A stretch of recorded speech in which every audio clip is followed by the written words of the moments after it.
Welcome. Welcome. Yes, nice to have you here. I welcome you to the, I would say, special panel on Spotlight on African Music Festivals.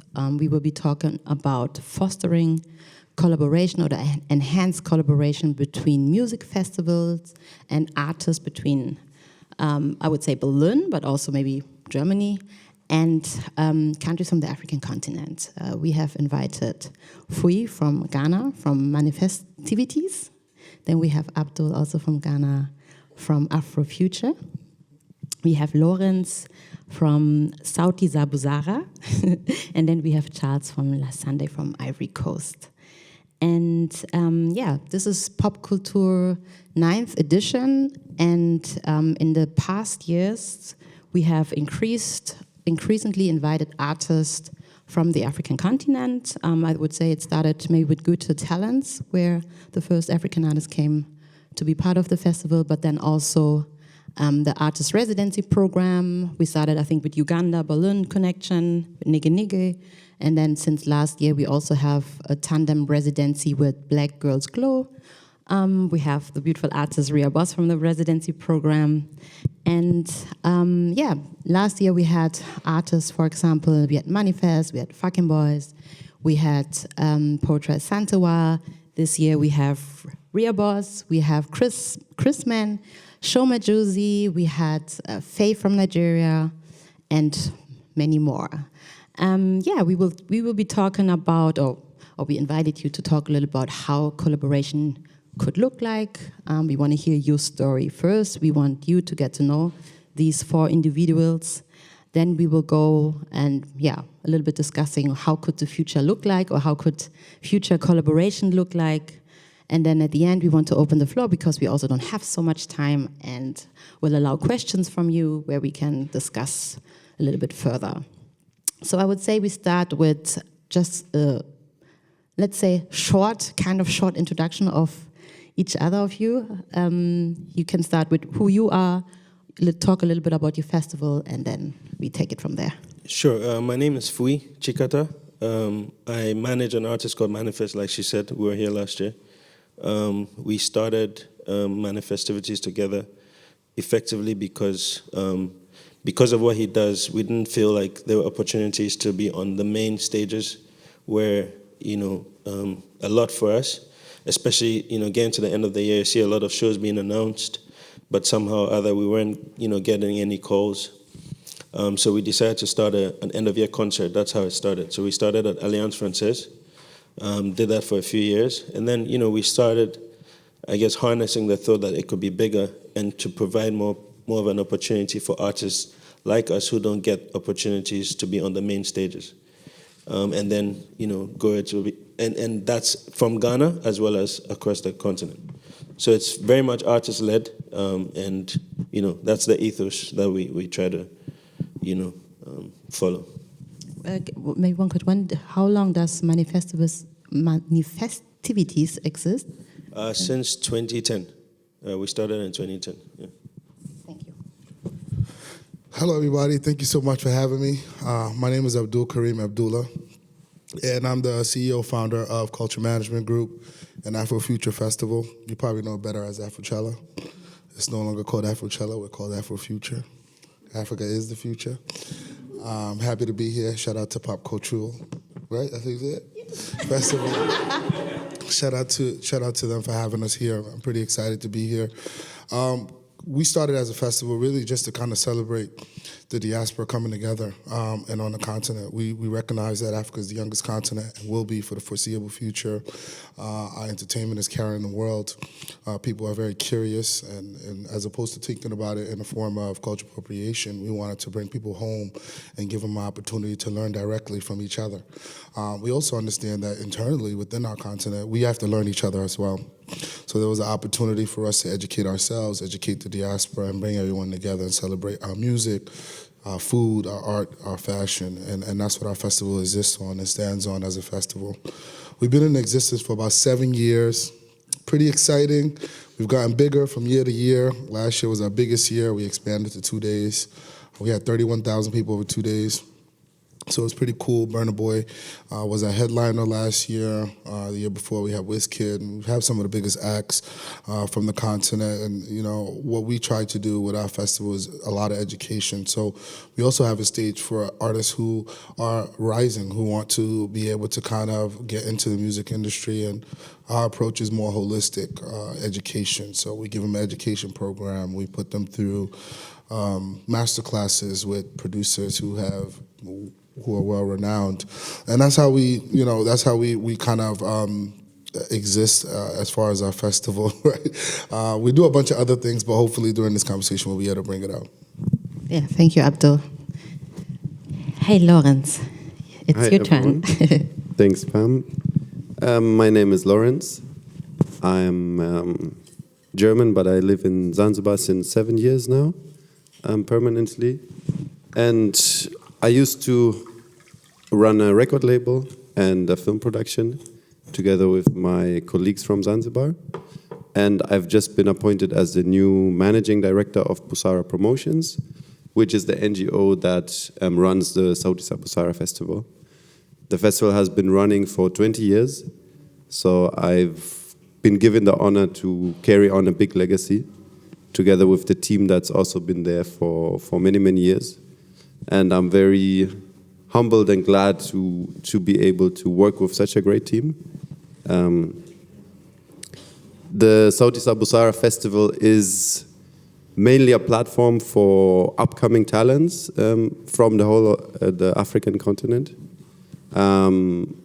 We stage around 25 to 30 shows in 3 days on 3 stages. We have one free stage outside of the Old Fort in Stone Town, which aims to reach the Zanzibari audience and everyone who's on the ground there. And then we carry on inside the Old Fort afterwards. The festival infrastructure is built mainly by Zanzibaris and Tanzanians, and Busara Promotions has been working throughout the past 20 years to work on sound engineering programs, stage management programs, and they're proud to say that most of the engineers and most of the music professionals working in the live music sector have been trained by Busara. So it's really, they have a long legacy and a really strong impact in the community. And there's always been an exchange, of course we'll come to that later, but within the African continent, within the professional sphere, but also with Europe, where people from all different countries come, do trainings, and we send our people there to also train other people. So it's very exciting. It's a big task for me, but with the team I'm very confident, and I'm happy to be here and meet my fellow colleagues. Looking forward for the further discussion. Thank you. Charles. Hello, everybody. My name is Charles Tanoh, aka Black Charles. I'm the co-founder of La Sunday Abidjan. It's probably one of the biggest festivals in French Africa right now. We've been in existence since 2008. The particularity of our festival is that it's really DJ-centered. Compared to live music, it's progressively that we try to incorporate live music to our shows, but our main focus initially was to put the access on DJs because it wasn't such an aspect that was developed, especially in our section of the continent. We started initially as a day party, as repats. We're 5 associates that grew up all across the world, and we came back home to Côte d'Ivoire, and the idea was to propose something alternative to the scene because we didn't necessarily find the vibe that we knew out west back home. And we started the party with 50 attendees, and within a year we're 10,000. And now we focus solely on the festival, on the yearly festival every December. And the rest of the year we try to tour and branch out and meet other people. One of our partners is Afrofuture from Ghana. And this is my second time in Berlin. We're just here a couple of months ago for the part of the European tour. And I'm very excited to be here. Thank you, Pop-Kultur, and looking forward to discussing with you guys. Thank you, everybody. I mean, let's start with an easy question. Like when I asked you if you want to be part of the delegation, what were you thinking? Like, is Berlin a place that has been on your mind? Yeah. Have you done any collaboration? I mean, you already touched on that. Or yeah, what were your first thoughts? Donor. Donna? It's like I get to have a donor again. As a dinner. Yeah, I mean, last year I came to Berlin. I had an amazing time. I came to Germany twice. Actually, I was in Berlin and I was in Oberhausen for Hype Festival, and it was just an amazing time. The hospitality was great. And I saw this movement here for creatives, and there's a community for people to be able to kind of engage with each other, learn from each other, and I think that's very, very important. I think, as anyone who is doing this type of business and who is interested in doing this type of business one day, the key thing for you to be able to have is information. And when you're in spaces where people are sharing information, that means you're in the right place. And that's one of the things that I love about Berlin, even, events like this. I'm kind of surprised. I was born in the U.S., been in Ghana. I've never seen anything like what Pop-Kultur is doing as far as bringing together creatives who are like-minded, who are doing similar things, and for them to kind of gain information and learn from each other, I think is very important. So I was pretty excited. Thank you. Nice. Fui? Yeah, for me, last year I was here as an artist manager, so quite frankly, it's a totally different experience. So I was looking forward to experiencing it as, just kind of without the responsibility of shepherding artists and so on and so forth, and just to kind of see how things get put together, And so for me, it was like him a no-brainer, just to learn, from some of these panels, from the shows. I get to see some of the technical bits that perhaps are not so clear when you're kind of behind the scenes. So yeah, I was definitely excited to see it, and I suppose it's the angle of potential collaboration is also one that I was very interested in exploring, because without collaboration, musicians, I take a lot of my perspective from musicians, and musicians are always collaborating with each other, with producers and so on and so forth. So why not in this sphere as well? I think it inevitably will enhance, whatever we're doing, the experiences we're trying to create and so on and so forth. I can take a little from here, and then, if you visit, you can maybe take something from us, So yeah, it was in that spirit that I thought, yeah, for sure it should be. I would happily come. Thank you. Who wants to take the next turn? Lorenz. Yeah, I'll take the next turn. For me, it was quite exciting, because when we met, I still wasn't appointed as the managing director. And my vision, since I left Berlin, I stayed here. I studied here for 6 years. Swahili was part of my studies. My vision was always to kind of bridge the gap between the professional expertise, between the access to equipment, to facilities, but also to markets. And I've done that on a grassroots level, and I've managed to export a band and run a couple of projects between Zanzibar and Germany. And then when I got the appointment, I was quite excited to now kind of take it to the next level, having a very strong institution in my background now that really works on that on a bigger level, and being able to utilize my privilege as a German to now also access other networks and other opportunities and channel them to the festival, but also to like a broader circuit of festivals in the region that are connected within the live music sector, and now potentially West Africa as well. Yes, sir. Well, it's always hard, like being the last, because you feel like you're repeating everything that everybody. Next time we start with you. No. Honestly, it's really exciting to be back in Berlin on a different aspect. Because the first time we were here, we were more doing an event. We had a partnership with Freak de l'Afrique.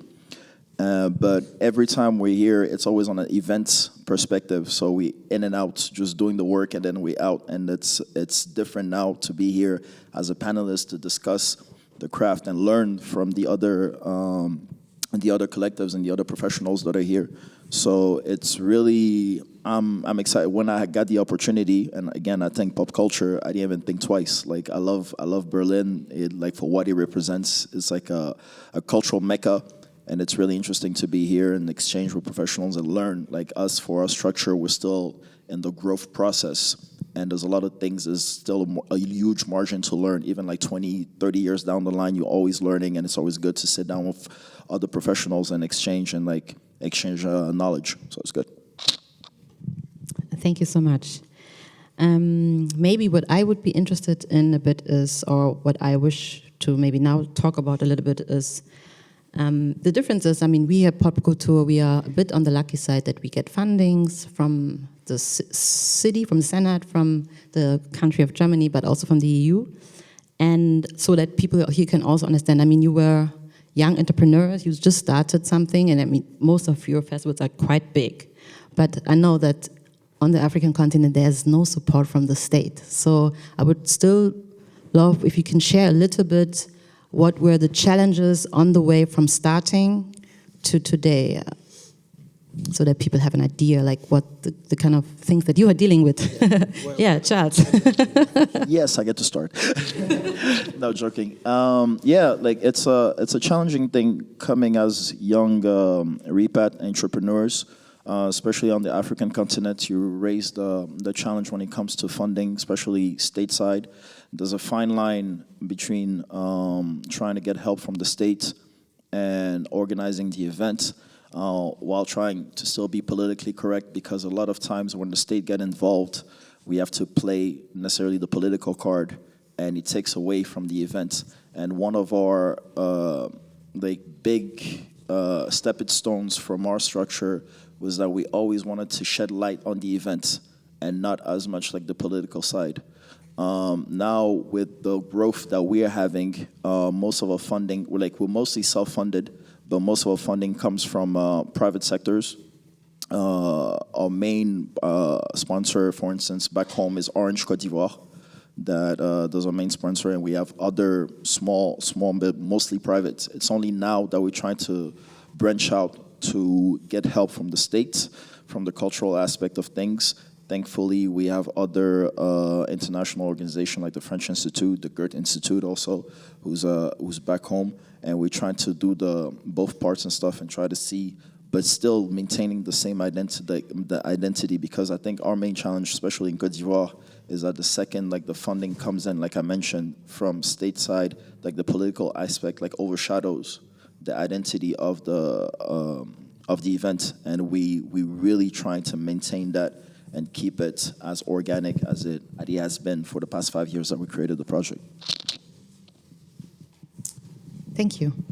Maybe I can chip in here, because it's something that's also been trying to affect Sauti Za Busara. Our former CEO and chairman told me that the political sphere always try to enter the space, because there's literally no event in Zanzibar where there's not a 2-hour speech by a politician at any time that they want it to be, right? So the program would be stopped. There's a whole process that happens. There's an extra chair for the person, and there's a whole security checkup of everything. And he's been resisting that for 20 years successfully, and making Busara one of the few events where that is not happening. But it also comes with a challenge that now we're not going with their agenda, and we're not in their favor. Plus, we also promote conscious music. We promote free speech. We have artists that sing very political songs, which usually get censored in the beginning, but then they sing it anyway, which also brings Busara in a lot of troubles. But coming back to the funding question, for Busara, it's a very broad mix. We have, I think, lower budgets compared to you guys, because we don't book the big acts. We don't have the money for that. Plus, a lot of the artists have to fund their own travel to come to Zanzibar, 90% of the artists actually. So it's embassies that contribute, it's the hotels around, they give us free rooms. It's transport companies that give us transport. There's a lot of in-kind sponsorship, meaning people giving things rather than services, rather than money. But it's been very tough, and I think that's also one of the reasons my predecessor stopped now, because he's just tired of doing this for 20 years and starting every year again. And I was really inspired by the story of Pop-Kultur and Afrikamera and this festival fund in Germany, which actually exists, where you can apply, you can get a 4-year guarantee for your festival to be funded. And I think if the big festivals on the continent, if we come together and lobby in the right areas, there's a lot of money for culture out there. We can make it happen in a similar way. Not today, not tomorrow, but maybe in a few years to come. I mean, the challenges that you have to touch on is not only on money, as in monetarizing, but also in general problems, challenges that you face. Well, I think, it's interesting you said entrepreneurs, because I don't think I've seen myself as an entrepreneur as much as just this thing has to happen as a way of also getting our music out there, right? So that's for us has always been like the thing, that drives it. So I think it's only maybe in the last few years when we've tried to scale up that we've kind of started to think of ourselves in that way as entrepreneurs, and therefore, moving from, do whatever you need to do, get a sound person who's your friend or whatever, to just do what, needs to be done, and then think of it in a more holistic way. And I think that push has obviously brought into focus the financial question. But I think because, once again, we're very artist-led, we also think a lot about things like sound. So for instance, Manifest is all about like sound. The sound has to be, because we've played shows, big shows, where the sound is not that great, and we're forced to do it. Or for instance, we like to play with a band, and anytime you show up with a band, the sound guy just squeezes his face and is like, we don't want to deal with you guys. You're just too complicated. We just need, why didn't you just bring a backtrack? So, and then you face that opposition right there. So this is our kind of space to also just do what we want to do. And if we want to play with a band, and if there's an artist with a writer with band equipment, however they want to set up, we make sure it happens. So for instance, last year we had the Cavemen, and they have a very complicated setup, and we have to figure it out because we want them to, be as comfortable as possible. So, the technical aspects, I think, are definitely a challenge, because I don't think, in terms of the level of expertise, and I think Abdul and I were speaking about it on the way in, where the level of expertise back home sometimes hinders the kind of quality we would like to put out.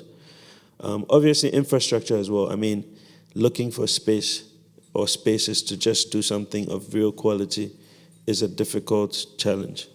And when you guys speak about state involvement, personally, I'm not even so concerned about state giving me money as much as I wish they would pay attention to things like that, where they would invest in spaces, whether it's a 300 cap room for like young artists coming up, to a very big,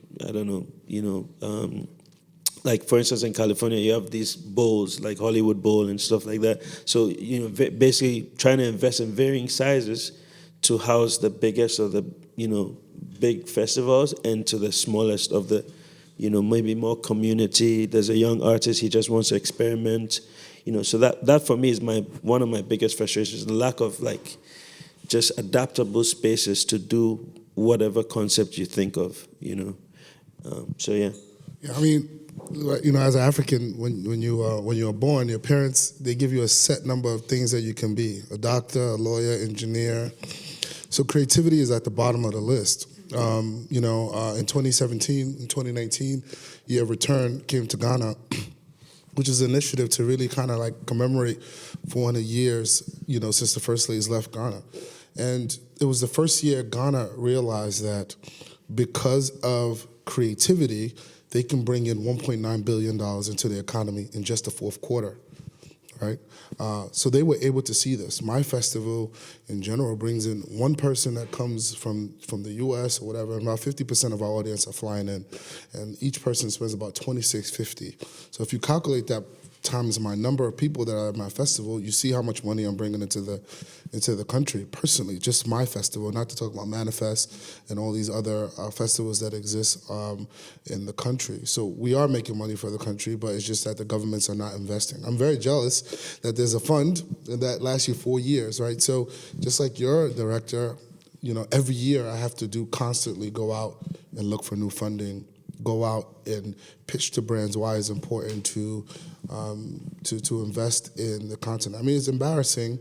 Our artists are some of the biggest artists in the world, and the continent only gets to see them probably one time a year in December, right? Burna Boy's touring the entire world. Wizkid touring the entire world. But how many times are they actually touring on the continent? It's sad, actually, that our people can't see their own artists, right? And then when you just talk about brands, a lot of brands sell their products throughout the continent, but they don't want to spend the money in marketing.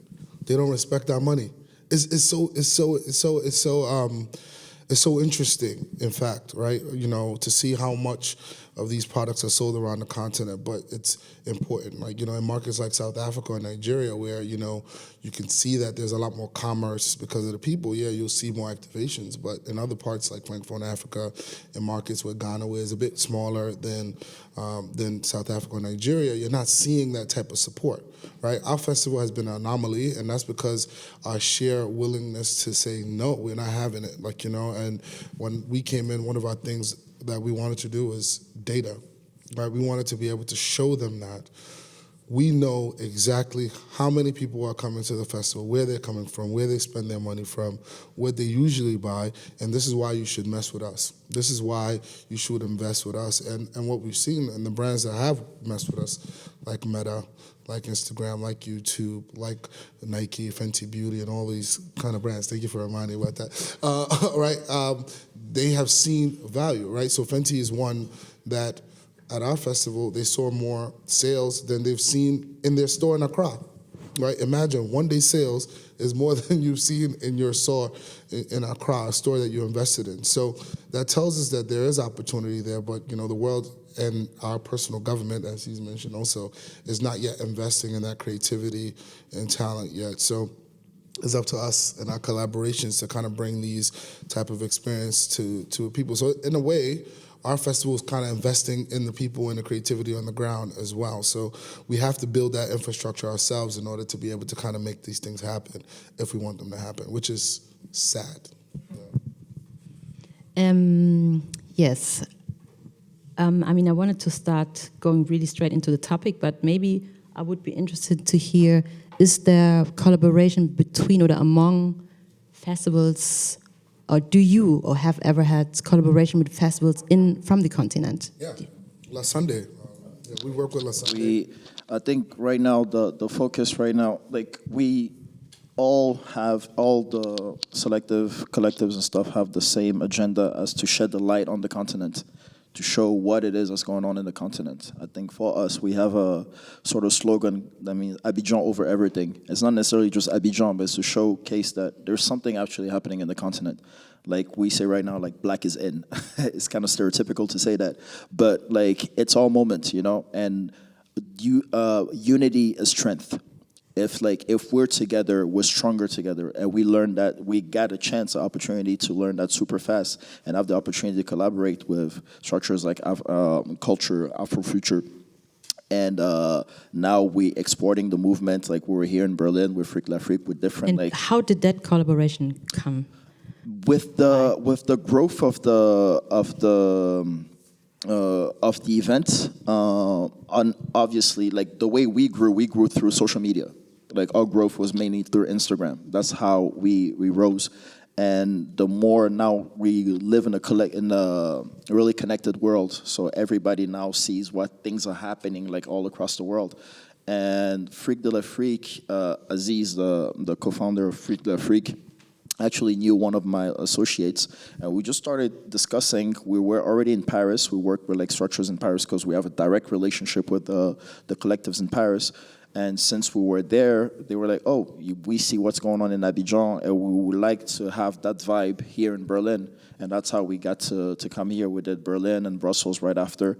And we're trying to really connect, like build bridges, because like at the end, we have a lot of people that want to come back home but don't necessarily have the opportunity to come back home because of different challenges. But if we can, in our small means, come and bring that vibe to them, that's what we're trying to do, and through that, grow eventually. Yeah, we're similar to what he said. I actually found out about last Sunday on Instagram. It's true. I found Leo, and I'm like, man, these guys are dope. And the way Africa works, we operate in silos, right? Mostly francophone is with francophone, anglophone with anglophone, lusophone with lusophone. And one of the things that we're trying to do is it's impossible for me to say I'm trying to build a bridge to the diaspora and I'm only reaching out to the English diaspora. It doesn't make any sense. And, and francophone people know how to party. And, I was like, I want to bring them into the mix. So I invited Leo to DJ, at our festival, and eventually that turned into, okay, we want to do a party. Eventually said, okay, we want to go to Abidjan. And that just opened us to a new market, and it opened them to a new market as well. And now we decided to come to Paris together, which opens up additional markets for us. Our goal is to be able to do this across, talks with the guys in Kenya, Sauti Soul, do the same thing with them. We just did collaborations with DLT, based out of London, but they're Nigerians, right? So our goal is to continue to do that because, we don't have a government, luckily Germans do, that is interested in like investing in building the infrastructure. And, being that the continent is where it is and it's going where it's going, we need to be able to build that infrastructure. I want, when I see artists announce tours, that there should be at least 5 dates in Africa, right? Because our audience deserves that. I want to be able to see that. And the only ones that are going to be able to do that is us, right? So us continuing to collaborate, strengthen our audience, strengthening our numbers, strengthening the amount of money, right? So I want to be able to let Lasunde know, look, you shouldn't accept this because I'm not accepting this. And coming onto a level playing field about who we are and what we are going to accept versus what we're not going to accept, being able to come together and command funding from whatever companies that are interested in coming to the continent. Like, right, we're not trying to build it so another company can come and buy it out, right? And then they have the infrastructure and we don't. We want to be the infrastructure. So coming together is the only way for us to do it, right? Because there's so many differences between African countries, even within the country, right? So in Ghana, Accra is very different from Kumasi and very different from Tamale, let alone Abidjan. So us being able to come together based on the infrastructures that we have in our own country and collaborating is the only way we're going to be able to build that infrastructure on the continent. Perfect. Do you want to add something? Or? My experience is different because, to be honest with you, we haven't collaborated the way they have. But we're definitely looking forward to it, and I think for us, it's also trying to collaborate with other disciplines. So, for instance, visual artists and stuff. As we expand our programming and keep building, it's to look on an interdisciplinary level as well. We're definitely looking forward to it. It's in the works, but we're also very much trying to figure out the kind of experience from a music point of view, primarily, and to grow that, and of course, if there's, the collaboration exists that makes sense, we will definitely welcome it. I think, much like Abdul, it's important for us to kind of also be a building block to first, second generation Europeans, Americans, you call them what you want, but they have roots, but sometimes have never visited. They are curious, they are wondering, so all these things I think help them, it accentuates their interest and it makes them come back and then reconnect, which is very personal for them, but I suppose there's also the potential economic benefit on the continent. I will say though that, especially as a lot of our stuff gets more concentrated in the December period, there is, one also has to have an eye on locals being priced out of, activities.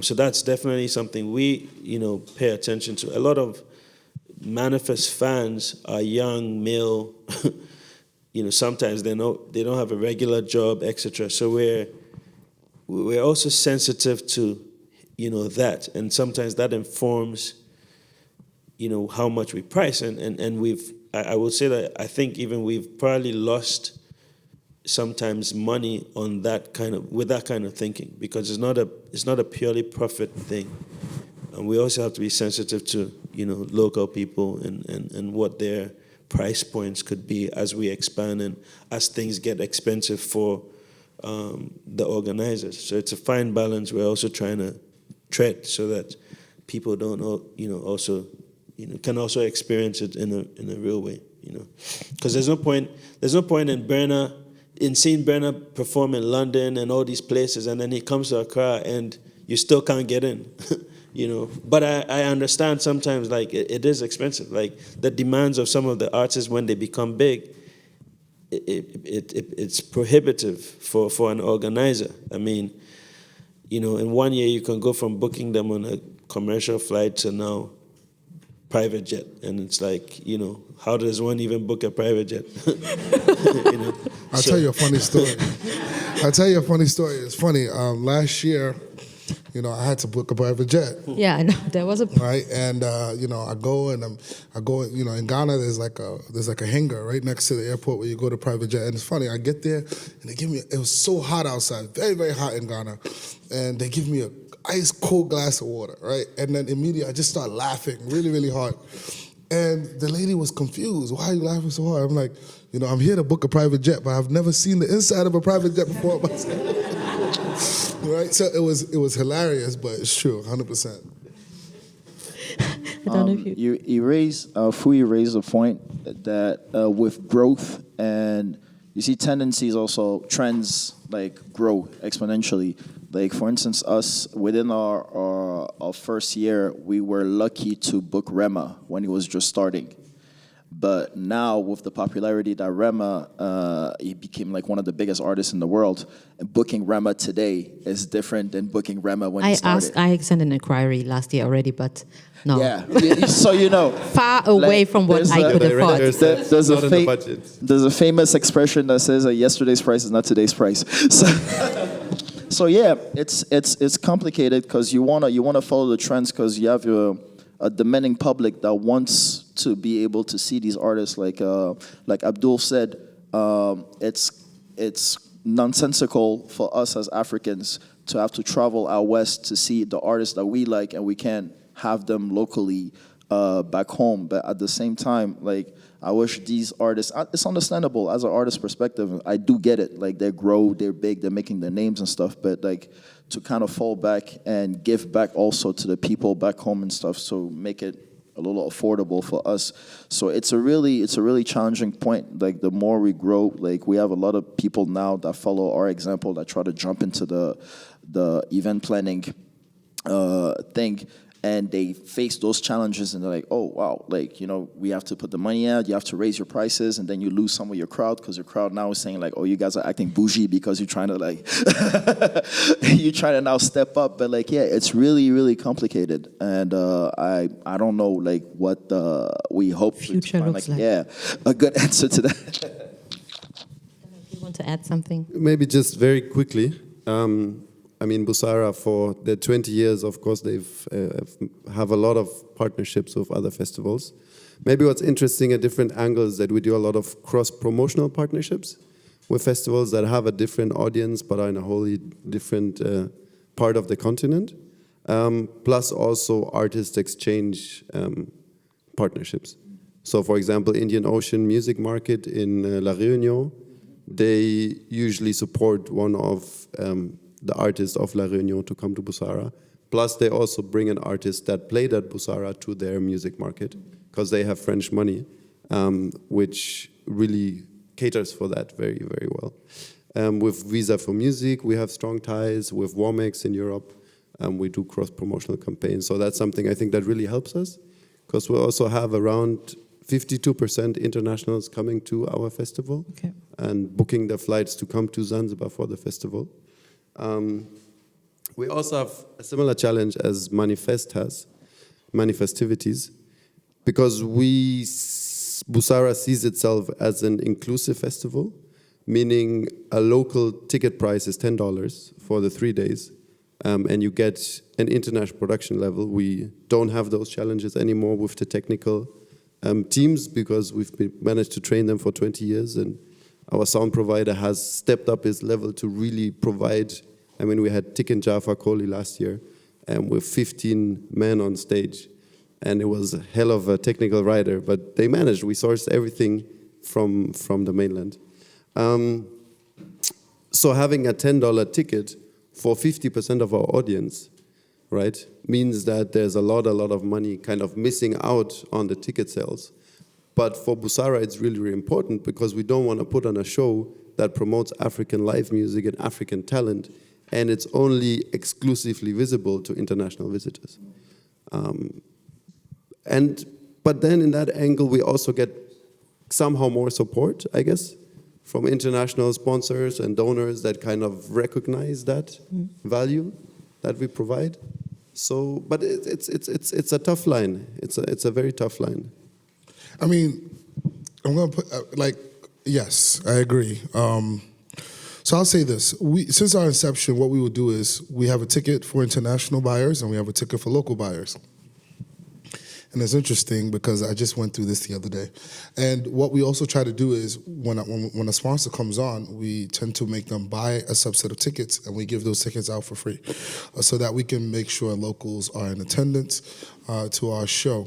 But what tends to happen is that these locals sell their tickets. tend to sell the tickets abroad for the prices that we are selling it to the people abroad. So it circumvents the purpose of us subsidizing the tickets for them. Then maybe could I give you a solution to that? Absolutely, I would love that solution. The solution could be that you have a guest with their name and they have to come with their ID.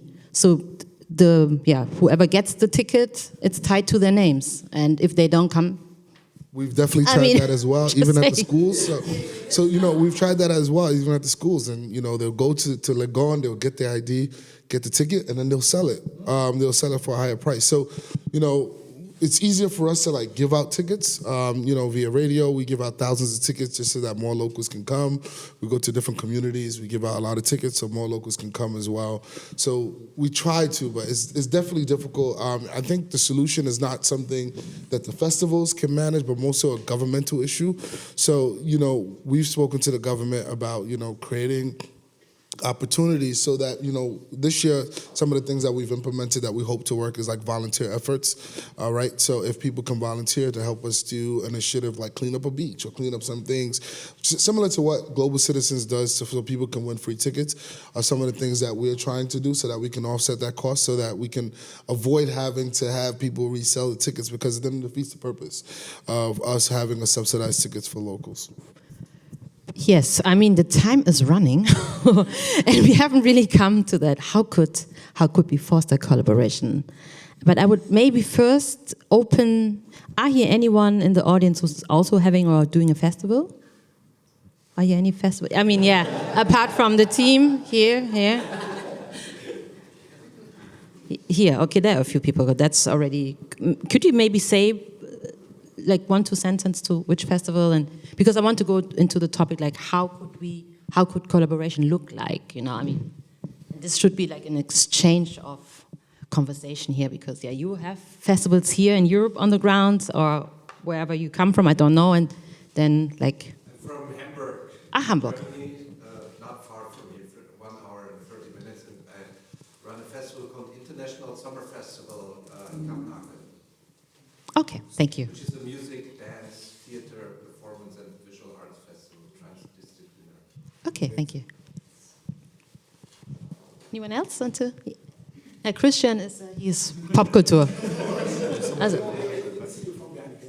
Jan, I'm from Berlin. Thank you, Lorenz, for getting me here today. I work with Melissa Perales, who curates the music festival Durchlüften in an ethnographic museum, which has connections to many continents, and an open-air festival. Okay. But I also may have a question. I came a little late. Did you mention the network Music in Africa? Does it play any role? Are you in any ways connected, or is this basically no longer interesting? Also,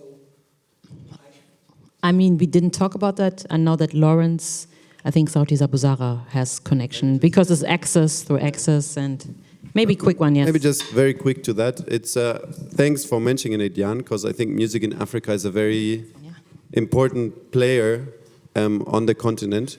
Not directly for festivals, I think, because they don't have the budgets to support festivals in that way, but rather for smaller actors, organizations, bands, DJs, artists, especially.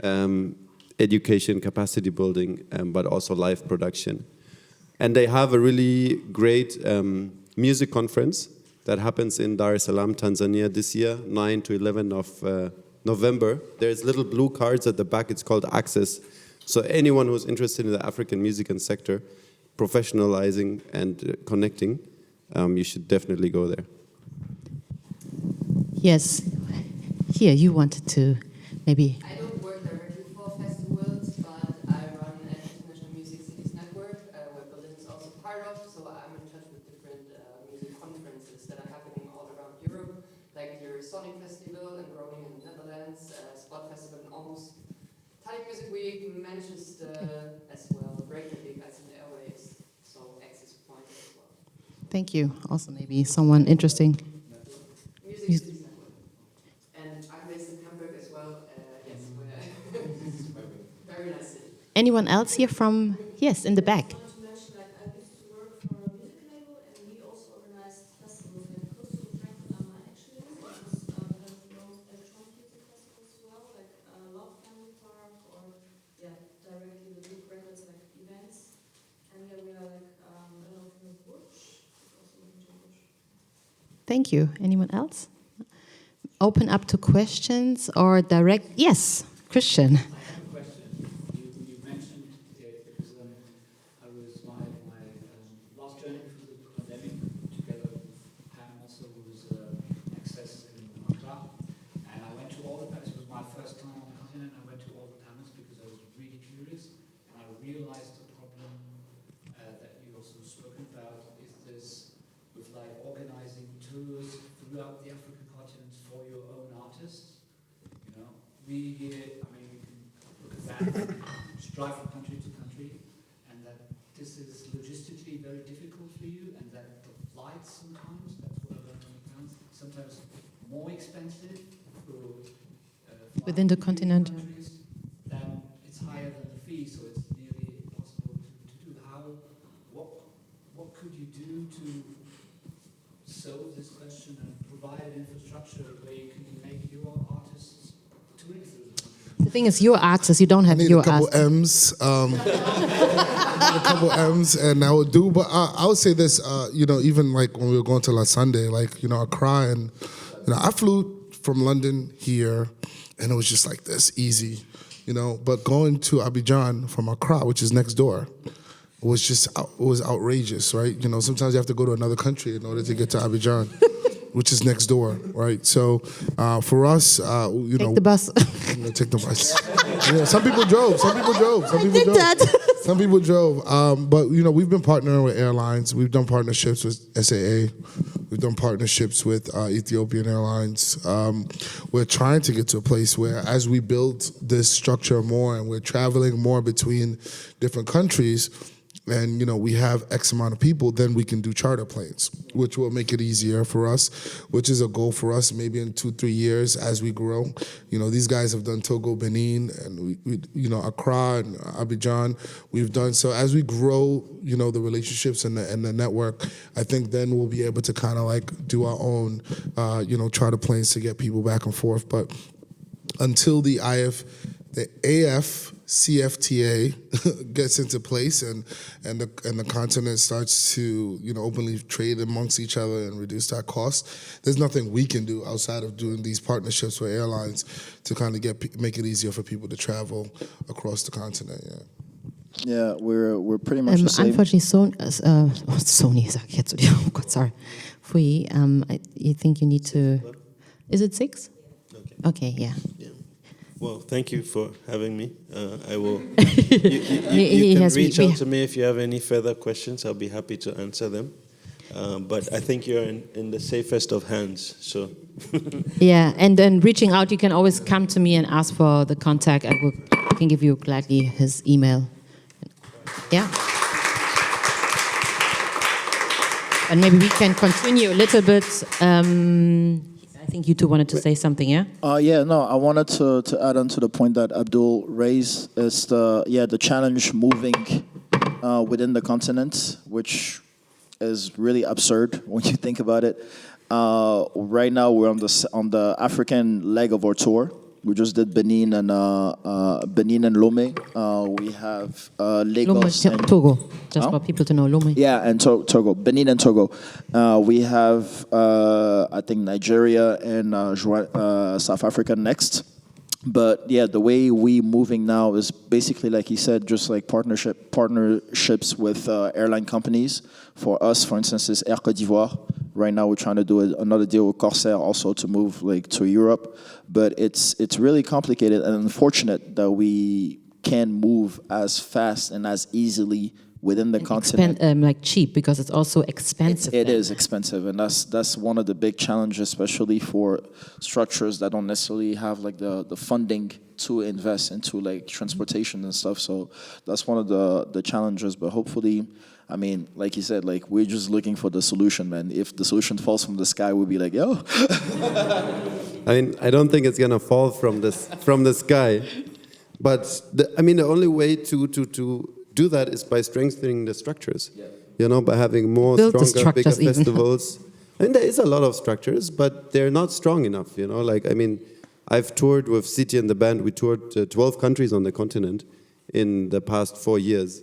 And it's every time has been a really like struggle. The only time it was easy when we went to Sudan and to La Réunion. Those were the only two that were fully funded, fully paid, nice hotel. Everyone goes home with $200 or something. All the other ones, we reached home and they were like, Menedia. You know, we're coming home with $50. Like, what are we doing here? And I'm like, you know, be patient. It will pay off in the long run, and it is now. So if we get to build a festival fund, if we get to build a lobby organization where the festivals come together, because there is a lot of money from European Union, from other development organizations that put money into culture, right? And there has been, now there's less travel funds, Africa Art Liners, Art Moves Africa. There's different pots, but then they're there for 2 years, then they stop. They're there for 2 years, then they stop. And that's something I think where the collaboration with the European continent also is of importance, because that's where a lot of that money comes from. And if there's more exchange, if there's more meetings, if there's more connections, and actually the players on the continent get to say what they need, and not the Europeans coming and thinking, knowing what the African network needs, then I think there's going to be a big change. Yeah, in Kenya, there's this Hela fund that I just found out about, which is awesome, because what they're able to do is they're able to, lend money to individuals who want to organize against their ticket sales. They're able to give them startup funds, things that make it very difficult for people to start, an opportunity for them. And I think that these kind of things spreading around the continent will make it a lot easier for people to kind of start building those infrastructures in order for us to be able to grow our scene. I mean, it's quite unfair that the talent is growing out of the continent, but we're not able to experience it or harness it in the way that we should. So I'm really looking forward to these kind of opportunities opening up to us. And sorry, Heva Fund is a great example. We actually benefit from Heva Fund. We got 90,000 euros over 3 years from the Ignite Culture Fund, and they got 5 million euros through the European Union and British Council Network. But there's also a disadvantage when you always... It's a very big disadvantage. I mean, my finance admin is ripping my head off every day when she gets another email from Heva Fund, because it's such a pain in the ass, sorry for my language, to deal with that. But it is 5 million euros that is in the end going into the East African network only, and Music in Africa did the same for the Southern African part. They had a similar amount. We need one in the West. Yeah, well, that's gonna be you. Yeah, maybe. It's looking like it. Is there any question? Because I want to open up the floor for like ideas how to collaborate, or if some of the institutions here are actually looking for partners to collaborate on the continent, you know.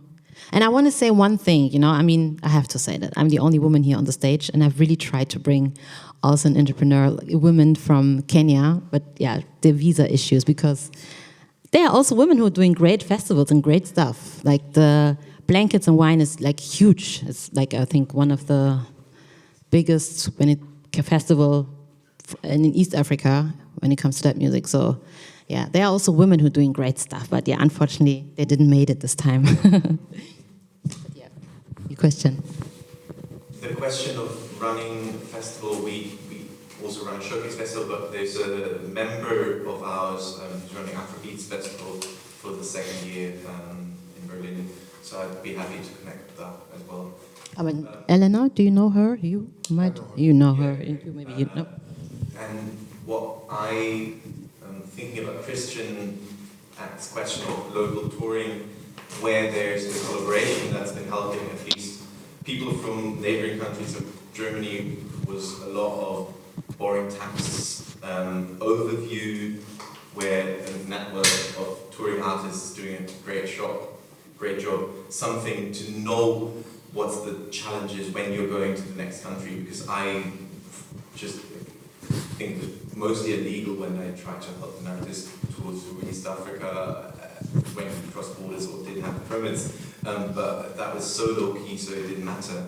So knowing like that's where I believe the network of festivals just get the knowledge in a Exchange of knowledge. yeah, just as thoughts. One idea, yes, but that's, you know, everything starts little, you know, it takes time. So if you have little ideas, don't be shy to share them with us. Anyone else who has or you even have something in mind where you think where we could? Florian, or no, Melissa, yes. Hey, I just have a really cool backstories about like specifically that Sunday in Afrofuture. That Sunday, you should know, Charlie, that this woman over there is the first one who told me about you. And she might not even remember it, but Yes. years ago, but she was like, we need to go to see this dope collective in Ivory Coast. And I'm like, what? And then we were in Ghana, and you guys were in Ghana. So we went to see you. I met you at Takuleo. Yeah. We saw you in Dakar. We saw what a vibe you were bringing. Even before seeing you in that John that we invited you in Berlin. And same thing for Afrofuture, same thing. This lady over there was like, hey, you need to come to a crowd. You need to come. Pam the plug. And I also just want to add that just speak about the outreach to the diaspora. You've done an amazing job this year. You know, that Sunday, the crowd you pulled in Paris was amazing. I saw you guys in London, the crowd you pulled 2 weeks ago. Like, you guys are strong. You are strong players. Thank you. We're trying. You proved it that also outside you as a church. And Thank you. I wasn't sure about it. Hey, we weren't sure about it ourselves. Even with Paris, I was surprised. Yeah, we weren't sure about it ourselves, but like, thank God, like things. I mean, energies, man. It's just like positive vibes. Like the way I think, like one thing that benefited our growth is that again, like accentuate the fact that we're a DJ-led festival. So the way we started, like the more we garnered the traffic, other DJs from other collectives were like, yo, something's actually happening in Abidjan. Let me go check it out. So they come and they see the vibe and they're like, yo, this is dope. I want that in my country. So they invite us, and like baby steps, we grow. That's like Paris, for instance, is like our second home right now.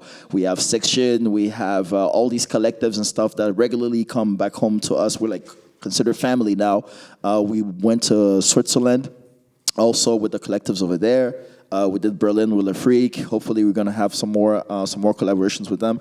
I'm not even mentioning Afrofuture right now. At this point, we're we're just family. We're just family. Hopefully, we get a chance to go to Zanzibar. Also, that's the idea. Is like basically to showcase, shed light on what it is that's happening back home. Because for a long time, things were happening all across the continent. In Eastern Africa was booming, Southern Africa was booming, Anglophone Africa was booming, but there was no light necessarily on Francophone Africa. And that was our driving force to show that, we also players. We also players on the scene. And we're trying to do something and unite all these diaspora groups all across the continent. Maybe next year we're gonna go to Asia. I know there's like diaspora groups over there and stuff. Like who knows? But yeah, like I said, unity is growth. Like we are by ourselves, we cannot do anything. Like it's just like uniting everybody and stuff that we grow and we shed light on the continent and show that we're strong too. Yes, Florian, would you like to maybe add something? I mean, how could we as Pop-Kultur, sorry, I'm just jumping into it, maybe enhance or foster collaboration? I think a special thing, what Music Board is doing in the pop culture as well, is like this residency thing. So the question is like, it's a great thing like to fly artists in and out and perform. And I think also like Shoma Josie and all these great artists who are playing there, they reach a new audience, I guess, which is also the approach of our festival.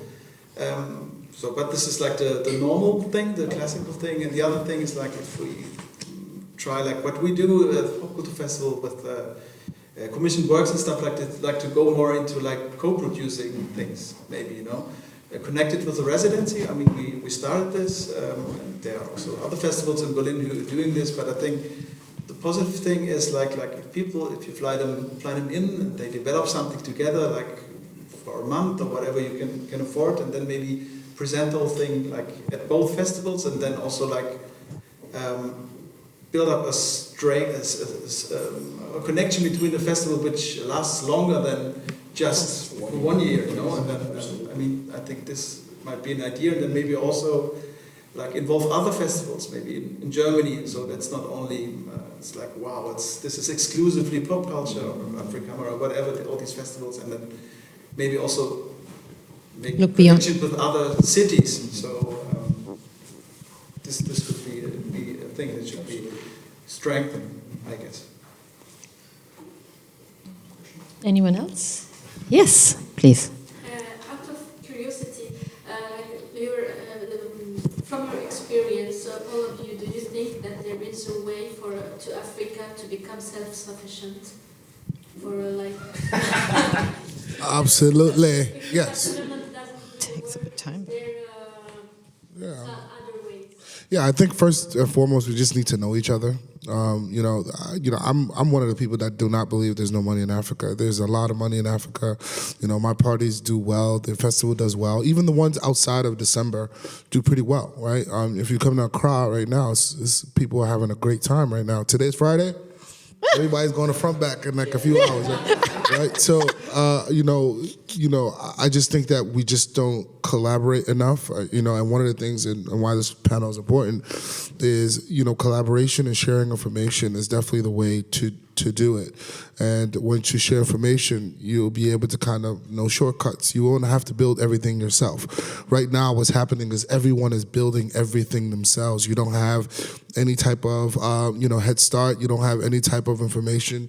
There's no website that you can go and learn about how to do this thing. So everybody's trying and failing as opposed to kind of collaborating and supporting each other in that growth, right? I would have never come to Paris if it wasn't for La Sunday. They brought us to Paris, right? So these kind of things, and our hope is to bring them to the U.S. or London or South Africa. They're coming to South Africa with us. Germany, please. In Germany, of course. In Germany, of course. In Germany. So, one of the things we have to do is kind of know each other. It's the first time I learned about your festival, right? So us building these collaborations, us networking, and us getting to know each other is the best way. And we will start it, as the private sector, and the hope is that eventually the government will join in and see what we can do. Hopefully, maybe we can come together and sell our festivals together, right? It would be great if I can tell a sponsor, like, hey, look, I'll give you 10 locations around the continent. in 2024, you just need to pay us this amount. And maybe, depending on the infrastructure of the festival, you get the amount of money based on what you pull. There's so many ideas and things that you can do through collaboration that we have underexplored because, we're just now getting to know each other. And I think thanks to, festivals like Pop-Kultur, we're here getting to know each other, having these conversations. I think the more of these kind of conversations that happen, the more you'll see that we'll become self-sufficient. Yes, absolutely. To add on to what he says, I think the big challenge on the continent is the fact that we have little knowledge of each other. Like so far, us from Francophone Africa, we know within Francophone Africa and what's close to us, like Ghana or Nigeria and stuff. But outside, for instance, it's the first time I hear about the festival in Zanzibar.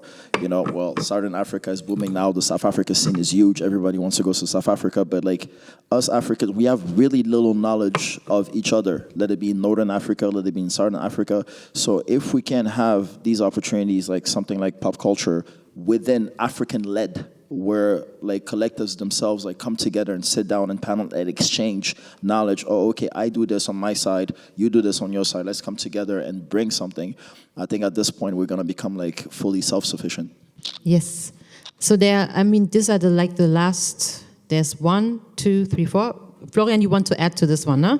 So you can, and you too. I'm working for Pop-Kultur, also for Afrikamera Festival, and we are the German African initiative running this festival, and our artistic director Musa Sabadougou, he's from Ouagadougou, he's running a Fespaco festival there. Yeah, but he has also an initiative called Ouaga Lab, and I'm very happy to connect you with him because this is what he's doing in the continent, in Ouaga.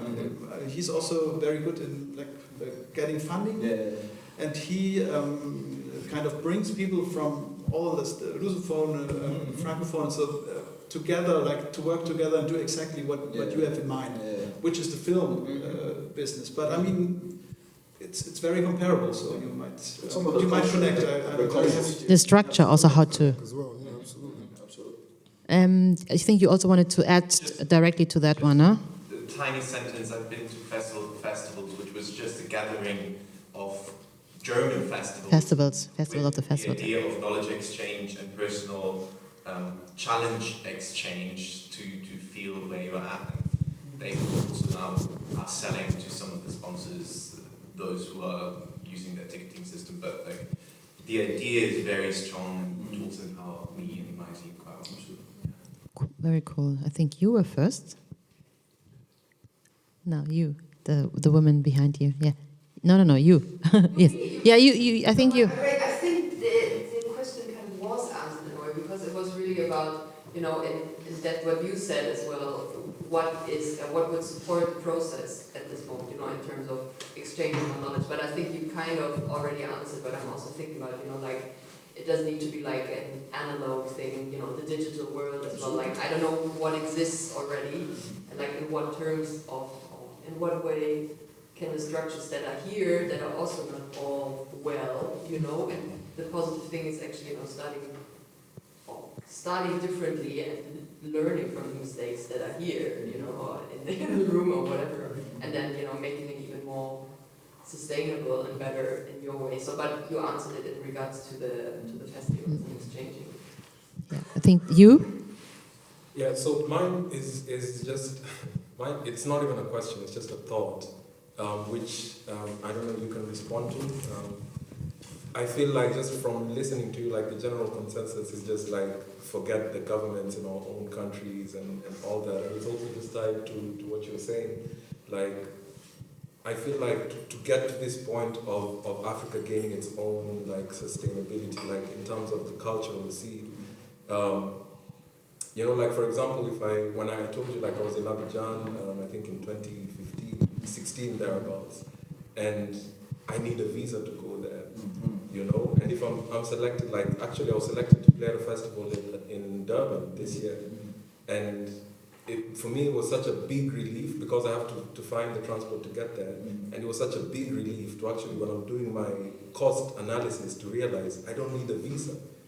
I don't need a visa to go can start there, yes. to South Africa, And so my thinking is that for example, now to rectify that Kenya Ivory Coast situation, the government has to step in, because me as an artist, I can't go there and be like, you know, I'm bringing vibes, so. No. Oh my God! If it was just on vibes, we'll be all over the world, man. No, absolutely, 100%. I think like one of the biggest challenges, for instance, like I grew up in New York. I left New York in '08, and I did 3 years in Egypt. My dad was a diplomat, and I've been back in Côte d'Ivoire since 2011. And I met a lot of artist friends from Egypt that actually saw what it is that we're doing in Abidjan that want to come through. The visa fees is about like 250 euros from between Egypt and Côte d'Ivoire, which is ridiculous. Absolutely ridiculous. And yes, the government, the institute, like for me, from my personal perspective, I think the Ministry of Culture of Tourism should really step in and helping us the structures when it comes to like breaking down those prices when it comes to visa, transportation fees, and facilitating things for artists that come, because we're willing to open the doors to everybody. We really want people to come in and stuff, like not just for us, but for all over the continent. But when you see the challenges that there is when it comes to visa, when it comes to transportation fees and stuff, it's kind of discouraging that we don't have that support, and that we have, thankfully, we have like institutions like the French Institute or the Goethe Institute or like foreign institutions that are locally there to help us. But it's really disappointing to know that we don't have that support per se from our own institutions, you know, because they don't necessarily gamble on culture.